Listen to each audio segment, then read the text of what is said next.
Update ho tayo sa patuloy pa rin pong, exodus ano, ng mga kababayan po natin pauwi sa kanilang mga probinsya, iba't ibang mga, lugar dito ho sa ating, bansa. Unahin po natin diyan sa may bahagi ng Northern Luzon.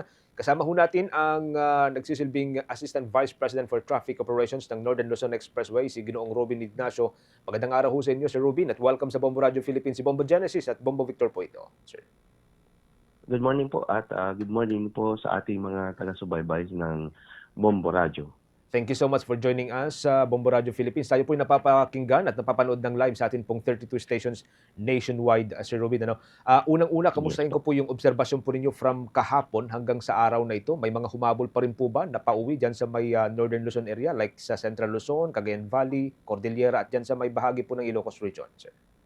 Opo. Kahapon po maaring meron pong umuwi tayong mga kababayan pero talagang hindi po natin naranasan yung pagdagsa na kagaya ng mga nagdaang Holy Week. Ganun din po ngayon, wala po tayong masyadong mga bumabiyaheng mga kababayan at mabilis po ang daloy ng traffic po natin magkabilang panig ng NLEX at SCTEX. So dati may mga 1 kilometro pa 'no, mahigit pa na linya ng mga sasakyan diyan. Ngayon hindi na po natin natunghayan itong ganitong mga linya, mga sitwasyon, sir.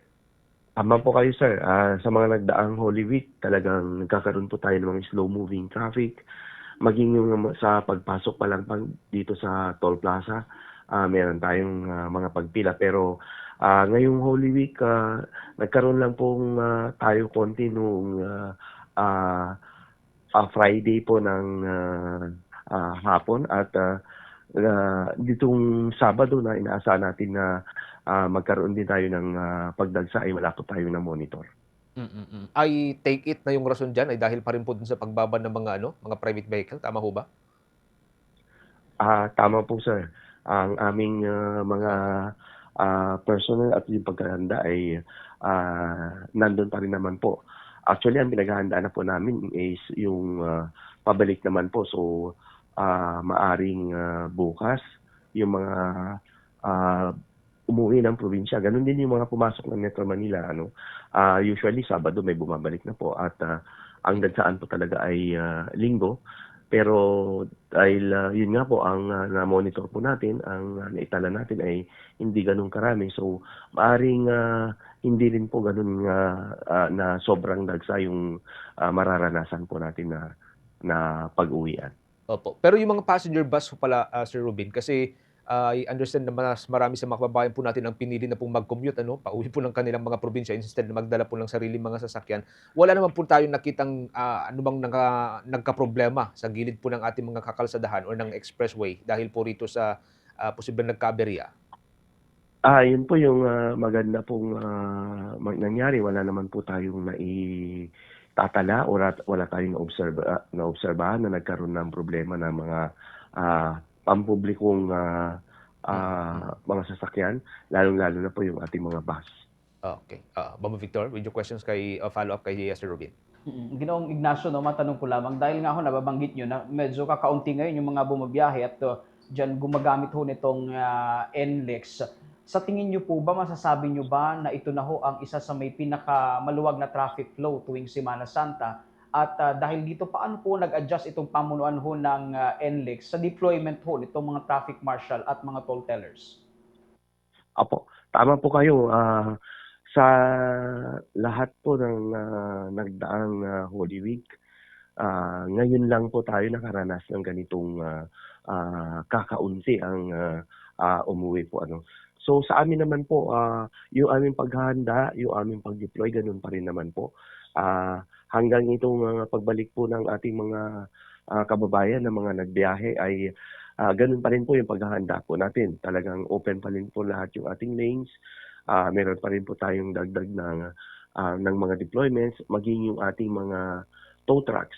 At yun po, tuloy-tuloy pa rin po nga yung free towing natin para sa mga Class 1 na vehicles para mas mabilis po yung ating pag-clear ng mga insidente. So wala pong nagbago sa aming paghahanda at para lang po ito ay matulungan natin o maisaayos natin yung pagbiyahe ng ating mga kababayan.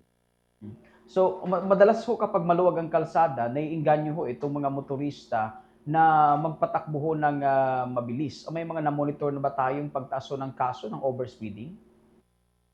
Yun nga po, isa pa po yung ating mga overspeeding, meron pa rin naman po tayong na-apprehend, pero mula po nung nagtaas po ng sobra yung presyo nating fuels, mas kakaunti po din po yung ating mga na-monitor na nagpapabilis lang over sa tinakda nating yung tinakdang speed limits lang po dito sa expressway. Siguro po maaring talagang kasama na rin po sa pagtitipid ng ating mga kababayan. Kaya hindi na po talaga nagpapa-overspeed dahil mas malakas ang konsumo ng gasolina pag talagang sobrang bilis naman po yung ating pagpapatakbo. Bombo Genesis? Okay. In place pa rin hanggang ngayon, sir, no? Hanggang sa pagbabalik ng ating mga kababayan dito sa Metro Manila, yung ating discount sa mga public utility vehicle, even yung mga delivery vehicle. Yes sir, tama po kayo. Yun nung nag-implement po kami nung kabiyaheng toll rebate program mula po nung March 23. Tuloy-tuloy po pa rin po ito hanggang May 22. So 2 months po ito. Mga ilan ho pala, sir, yung bulto ho ng mga sasakyan na itala ho ninyo kung meron tayong actual count? Opo, wala pa po tayong figure pero maaring hindi po lumayo dun sa normal daily average po natin ng mga sasakyan. For NLEX is nasa mga around 350,000 a day, and then for SCTEX is around 80,000. Actually, bumaba po yan ng mag-umpisa po ng tumas yung figures po natin. I mean, yung presyo natin ng mga fuel. So, hindi talaga po ganun karami yung ating mga bumabiyahing mga kababayan. Okay. Sir Robin, maraming salamat. Thank you so much for joining us ngayong umaga ho ng Biyernes Santo. Ingat-ingat po kayo, sir. Maraming salamat po at magandang umaga pa rin po sa inyo, sir. Magandang umaga ho sa inyo. Ang nagsisilbing Assistant Vice President for Traffic Operations ng Northern Luzon Expressway, si Ginoong Robin Ignacio Magakabumbok. Kaugnay pa rin po sa sitwasyon dyan sa may papuntang Northern Luzon. Mamaya ay try din po natin maugnayan ang Southern Luzon Expressway para sa makababayan naman natin nagtutungo dyan sa may Southern Philippines. For the most trusted source of news and information, visit our website at www.bomboradio.com. Follow us on Bombo Radio mobile app, Facebook, YouTube, TikTok, and X, formerly Twitter. Like, share, and stay connected. Anytime, anywhere.